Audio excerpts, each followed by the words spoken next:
आज हम मिथुन राशि के जातकों के लिए 8 अगस्त से 17 अगस्त 2025 के बीच में ज्योतिषीय परिस्थितियों के बारे में आकलन करेंगे। क्या अच्छी संभावनाएं हैं, कौन से ग्रह आपकी मदद कर रहे हैं, कौन से ग्रह आपको नुकसान पहुंचा रहे हैं, कौन सी तारीखें आपके लिए शुभ साबित होंगी और कौन से ग्रह कहाँ गोचर कर रहे हैं। यह आकलन चंद्र राशि से होता है, नाम राशि से होता है। आप अपने ऊपर आकलन करके हमें अपनी टिप्पणी से जरूर अवगत कराएं। मिथुन राशि के जातक, मिथुन राशि के जातकों के राशि में ही दो शुभ ग्रह गुरुदेव बृहस्पति और दैत्य गुरु शुक्र, दोनों शुभ ग्रह हैं, दोनों राशि में ही बैठे हुए हैं। यह बहुत अच्छी स्थिति है। दो शुभ ग्रहों का एक साथ राशि में मौजूद होना, वो भी दो शुभ ग्रह दो विपरीत परिस्थितियों का आधार है जीवन के। एक अगर हमारी सांसारिक सुख सुविधाओं के आधार है तो दूसरे हमारी धार्मिकता, आध्यात्मिकता और मोक्ष के रास्ते के आधार होते हैं। इन परिस्थितियों में ये दोनों ग्रह आपको लाभ पहुंचा रहे हैं। इसी के साथ जो सबसे अच्छी स्थिति है वो कि राशि में बैठ के वहाँ से सप्तम भाव को देख रहे हैं। सप्तम भाव में दो शुभ ग्रहों की दृष्टि होने के कारण आपका व्यापार और आपके जीवन साथी दोनों को लाभ मिलेगा। ये बहुत अच्छी स्थिति है। इसी के साथ आपके राशि से द्वितीय भाव में कर्क राशि में दो ग्रह सूर्य देव और बुध देव गोचर कर रहे हैं। बुधादित्य योग बना रहे हैं। द्वितीय भाव में बना हुआ बुधादित्य योग आपको पैतृक संपत्ति में लाभ दिला सकता है। आपको इस तरह की कोई व्यवस्था मिल सकती है जिसमें अचल संपत्ति और पैतृक संपत्ति से लाभ हो।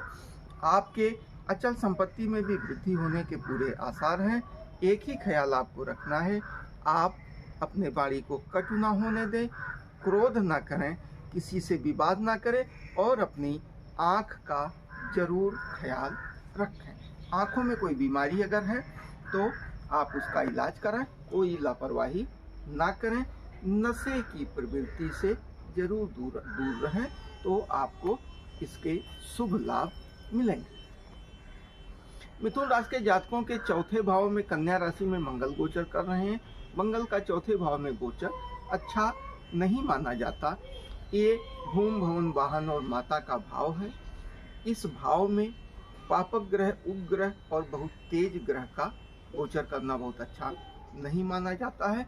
परंतु अगर मंगल आपके लगने से तो निश्चित रूप से आपके भूमि और भवन में वृद्धि होने के पूरे आसार हैं। इसी के साथ आपको माता के स्वास्थ्य को लेकर सतर्क रहना होगा और वाहन चलाने वक्त आपको सावधानी रखनी होगी। अच्छी बात यह है चतुर्थ भाव में बैठकर यह दसम भाव में दृष्टि डाल रहे हैं तो निश्चित रूप से आपके कार्यों को ऊर्जा मिलेगी। बढ़े हुए ऊर्जा के कारण आपके कार्य में सफलता मिलेगी। हालांकि शनिदेव वहां से बैठकर सप्तम दृष्टि मंगल देव पर डाल रहे हैं। मंगल देव भी अपनी सप्तम दृष्टि शनि देव पर डाल रहे हैं। शनि और मंगल का सम सप्तक होना मिथुन राशि के लिए ही नहीं किसी भी राशि के लिए अच्छा नहीं होता है। दोनों शत्रु ग्रह हैं और एक अगर कर्माधिकारी हैं, न्यायाधीश हैं और दैत्य वर्ग से संबंध रखते हैं, दूसरे देव वर्ग से संबंध रखने वाले मंगल देव देवों के सेनापति, ग्रहों की परिकल्पना में ग्रह परिवार में सेनापति के रूप में माने जाते हैं। एक दूसरे पर दृष्टि डाल रहे हैं, कुछ न कुछ खराब संभावनाएं बन सकती हैं। आपको सतर्क रहने की जरूरत है। इसी के साथ आपके जो राशि है मिथुन राशि, मिथुन राशि वायु तत्व प्रधान राशि है। वायु तत्व प्रधानता होने के कारण आपका स्वभाव थोड़ा सा चंचल होता है। राशि द्वितीय भाव में बैठे हुए हैं, ये निश्चित रूप से आपको शुभ लाभ पहुंचाएंगे। आपकी जो मुख्य ऊर्जा आपको मिल रही है। इस समय आपके तृतीय भाव में केतु देव बैठे हुए हैं। तृतीय भाव में पापक ग्रहों का होना अच्छा माना जाता है। आपकी ऊर्जा इस समय असीमित है, पराक्रम असीमित है, परंतु मेरी सलाह ये है कि बुद्धि और विवेक का जरूर प्रयोग करें। केवल मन के आधार पर, दिल को आधार मानते हुए कोई विशेष निर्णय ना लें, क्योंकि केतु के पास दृष्टि नहीं होती है। केतु देव आपके पराक्रम के भाव में, छोटे भाइयों के भाव में बैठे हुए हैं।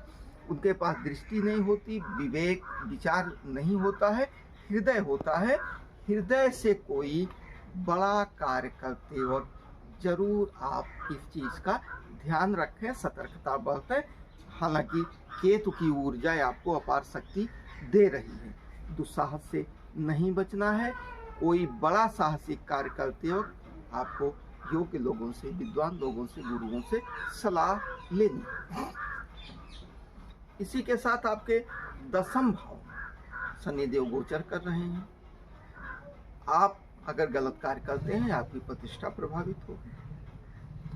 आपके बनते हुए काम थोड़े से बिगड़ते नजर आ रहे हैं। जन्म चक्र में शनि देव के दसम भाव में स्थित होने पर योग्य विद्वानों ने कहा है कि दसम भाव के शनि के जातक के हाथ ही और पांव ही उसके माता पिता होते हैं। तो दसम में शनि आपको कर्म के प्रेरित करेंगे, आपसे संघर्ष करवाएंगे, आपसे मेहनत करवाएंगे और सफलता भी विलंब से देंगे। परंतु आपको धैर्य के साथ कर्म करते रहना है। शनि देव जो है आपके धैर्य की परीक्षा लेते हैं, आपके कर्म की परीक्षा लेते हैं। अगर धैर्य बनाकर आप कर्म करते रहे तो यही शनि भविष्य में आपको बहुत लाभ देंगे। आपको तपे तपाए सोने की तरह निखार कर समाज में ऐसी स्थिति पर लाकर खड़ा कर देंगे कि लोग आपको देखेंगे। इसी के साथ आपके एकादश भाव, आपके एकादश भाव में यह मान के चलिए कि एक अच्छी स्थिति बन रही है। ग्रहों की दृष्टि जो पड़ रही है, ग्रहों की दृष्टि का आपको लाभ मिलेगा। आपको बहुत बहुत धन्यवाद।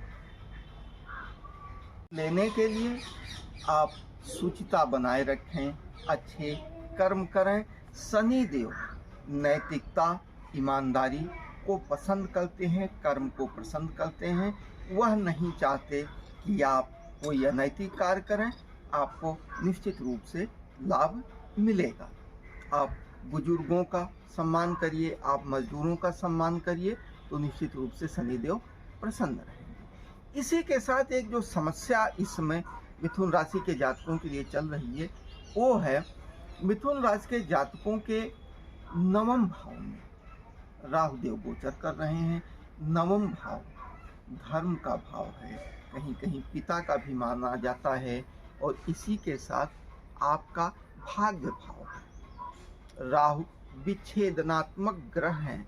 यहाँ पर बैठ के वो आपकी दूरी आपके पिता से बना सकते हैं, धार्मिक कार्यों से बना सकते हैं। इसी के साथ भाग्य से मिलने वाला सहयोग प्रभावित हो सकता है। भाग्य का सहयोग लेने के लिए आप राहुदेव की प्रार्थना कर सकते हैं।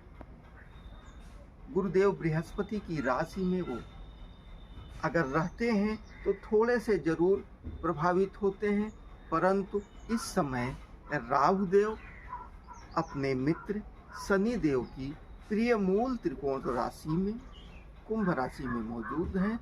अच्छी बात यह है कि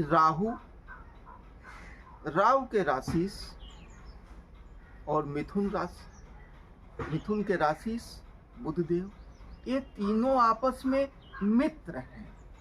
इस कारण शास्त्रज्ञों ने कहा है कि इन परिस्थितियों में आपको बहुत अशुभ फल नहीं मिलेंगे, परंतु निश्चित रूप से शास्त्रीय ज्योतिषीय आकलन यह है कि आपकी पिता से संभावित दूरी, भाग्य में रुकावट, धार्मिक कार्यों में अरुचि कहीं न कहीं थोड़ी बहुत मौजूद रहेगी, इसमें कोई दो राय नहीं है। वर्तमान समय में अगोचरीय स्थिति में 9 ग्रहों में से कम ग्रह आपका सहयोग कर रहे हैं। आपको सतर्क रहने की जरूरत है। आपको प्रमुख रूप से इस समय शुक्र देव और केतु देव यह सहयोग करने की स्थिति में है। दशम में मौजूद शनि संघर्ष के बाद सहयोग करेंगे, तो भाग्य का प्रतिशत थोड़ा सा कम होता हुआ दिखाई दे रहा है। आप शुक्र को ले लीजिए, केतु को ले लीजिए। राशि की स्थिति भी मैं अच्छी मानूंगा। तृतीय भाव में बैठे हुए हैं, सूर्य के साथ बैठे हुए हैं, बुधादित्य योग मान रहे हैं। फिर भी हम तो यही कहेंगे, वर्तमान परिस्थितियों में मिथुन राशि के जातक धैर्य के साथ खुद को आगे बढ़ाएं। इसी के साथ चंद्रदेव 2.5 दिन से 2.5 दिन के बीच में राशि परिवर्तन कर लेते हैं और अपनी राशिगत स्थिति के आधार पर वह अच्छे और खराब फल देते हैं। उन परिस्थितियों को देखते हुए मिथुन राशि के जातकों के लिए 8 अगस्त 2025 से 17 अगस्त 2025 के बीच की जो शुभ और आनंद देने वाली तारीखें हैं, वो तारीखें हैं 11 तारीख, 12 तारीख, 13 तारीख, 14 तारीख, 15 तारीख और 16 तारीख। इन तारीखों में आप मानसिक रूप से अपने आप को व्यवस्थित महसूस करेंगे, शुभ समाचार मिलेंगे, प्रसन्नता बनी रह सकती है और प्रसन्नता बढ़ाने के कारक कहीं न कहीं से आपके जीवन में मौजूद रहेंगे।